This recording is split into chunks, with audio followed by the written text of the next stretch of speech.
Welcome to Wading into Retirement. I'm Mike, And I'm Laura. and this week we're going to talk a little bit about some options for making money when you're in retirement.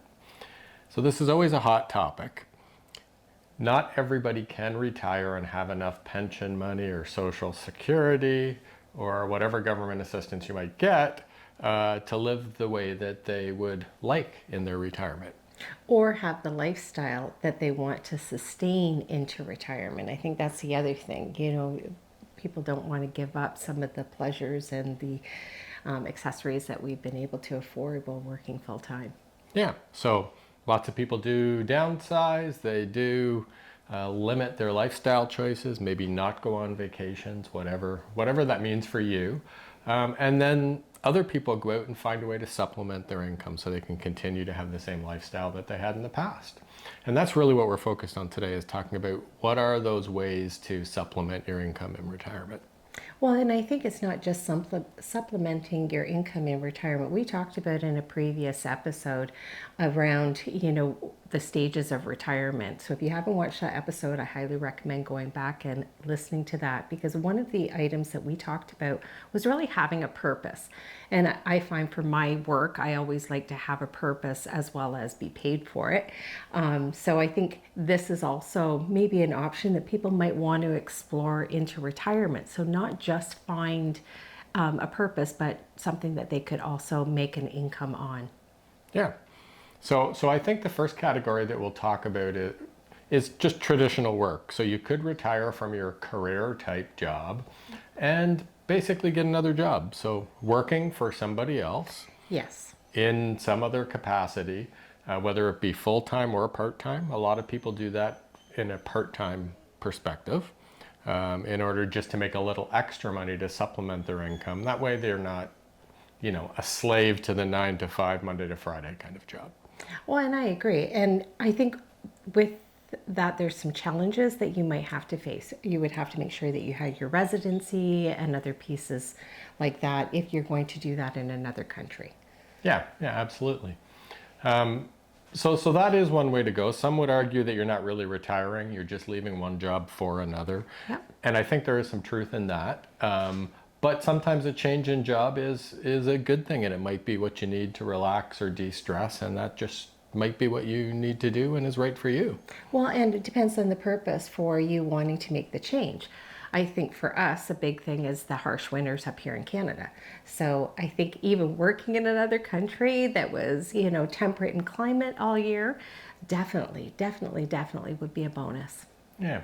So the second category, I think, is remote work. So this has become quite popular since the pandemic. Yes. So that would be to take a job but work remotely, i.e. wherever you like. So you could be location independent. Well, and I think you have to explore it if you are, say, not really retiring from your current job, talking to your employer. Right now, I know in my current career, I'm part of a remote workforce. Now, meaning that we're all working from home. We do have times where we have to come on site, but we're not all just working in the same province or in the same time zone. So I think one of the steps I might consider is exploring that option with my current employer down the line. Yeah.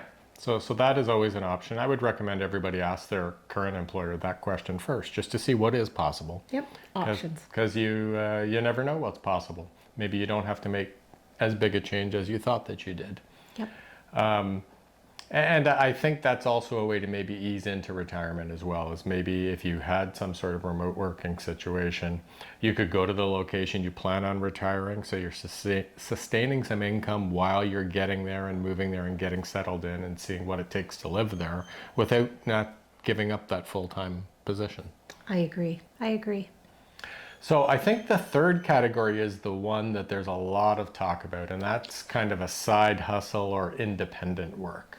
So it's really retiring from a career as you know it and starting something that fuels you, something where you have a skill to offer others that you do independently as a consultant or something of that nature. So you have some examples for yourself as an example. Yes, I've been working on doing this a few years ago. Every year I like to kind of set myself goals, and over the last 5, 10 years, I would say, I've explored a couple of things that have been of interest to me. I found yoga, really enjoy it, and I'm thinking about actually signing up for the yoga teachers training, which is an investment in itself of time as well as money, but it is something that I can do currently and give back to my community, but it is also something that would be portable to take with me wherever I end up going.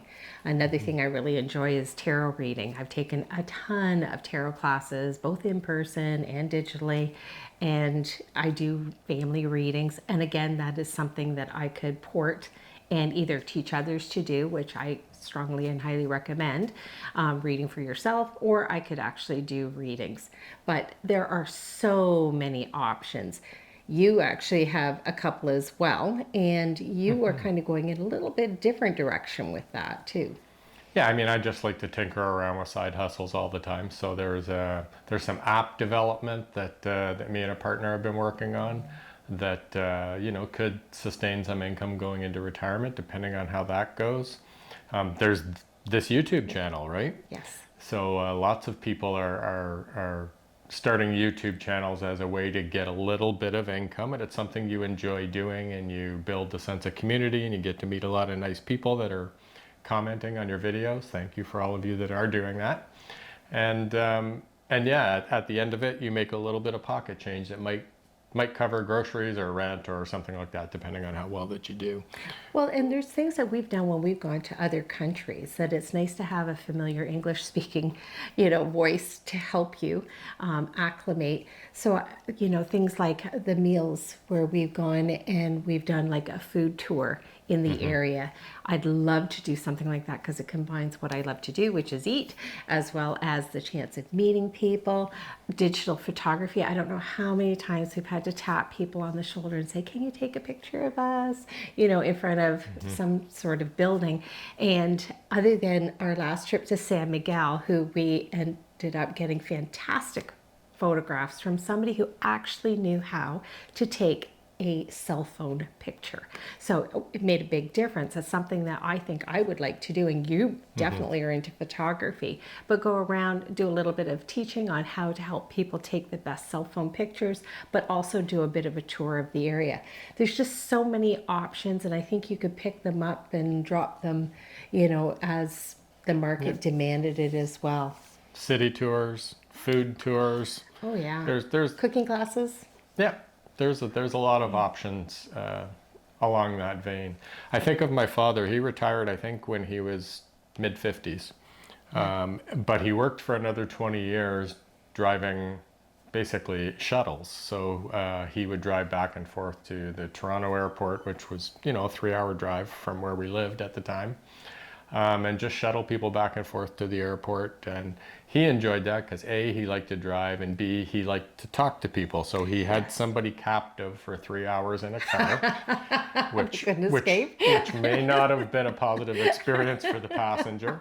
He'll be watching this, so we love you back. And yeah, but that's what he enjoyed. And then he'd come back and have stories. Oh, I met this person, and he works at this company, and he does this. And so that was just something that was very interesting for him to do, and was able to make some money on the side doing that. So to go back to the remote work thing, one thing that I neglected to mention is there are some websites out there that just focus on remote work. So I stumbled across one, or was recommended from somebody on a YouTube video, called flexjobs.com. So you can take a look at that one. It's quite interesting. You can go, and every job on there is remote. And you can look at ones that are totally location independent, so you could be out of the country no matter where you are. Yep. And then there's others where you can be 100% remote, but you either need to be in Canada or in the US or wherever that may happen to be. So yeah, there's lots of options out there. You can hear our demanding children. First they cried, now Maple, our golden, is dinging the bells to get her attention because they're downstairs. So throwing that in. But yes, you're right. I think that actually would be a really good option, especially if you didn't really want to do certain jobs like we've already talked, where language might be a barrier, or again, the citizenship might be a barrier. I think that is definitely. Now, was there a cost to doing that, and how easy did you find it? There was a cost to be a member of the website. I think they had a trial period, but I'm past that. So now there's a monthly fee, and it was $10, something like that for. Also very reasonable then. Yeah. And what do you do? Just upload your resume, or do you like? You do. I haven't done that yet. I've just really used their search criteria to look at all the jobs and see whether it was worth it to even pay the $10 a month. But it looks like it is, and that could be a way of pursuing, a job after the traditional job is done. So what were some of the jobs that they had listed? Like, All sorts of jobs, lots of tech jobs for sure. There was lots of writer jobs, things that you could imagine could be done remotely where you didn't need to be in person. that's another side hustle, because when we talk to expats in other countries, the technology is big. They often need help with their cell phones, their Wi-Fi, setting up new cell phones, iPads. So anybody that's tech savvy, there's definitely money to be made, because that was mentioned to us 2 or 3 different times, especially since a lot of the expats don't have family in the area that are willing to give them passwords and password resets and stuff like that. So That's actually really popular. In a lot of the Facebook groups, you often see somebody saying, does anybody know how to help with a MacBook? And then there'd be 2 or 3 recommendations from local people, wherever they are, that can help. So yeah, good idea. well, and we're not trying to take, I think, jobs away from local people. I think it's more trying to supplement our income, and we would be spending locally. So Well, so thank you. We hope you found that informative today. And certainly subscribe. Our numbers continue to go up, and I love all the comments and responding to them. So keep that up, and we will see you next week. Bye for now. bye for now.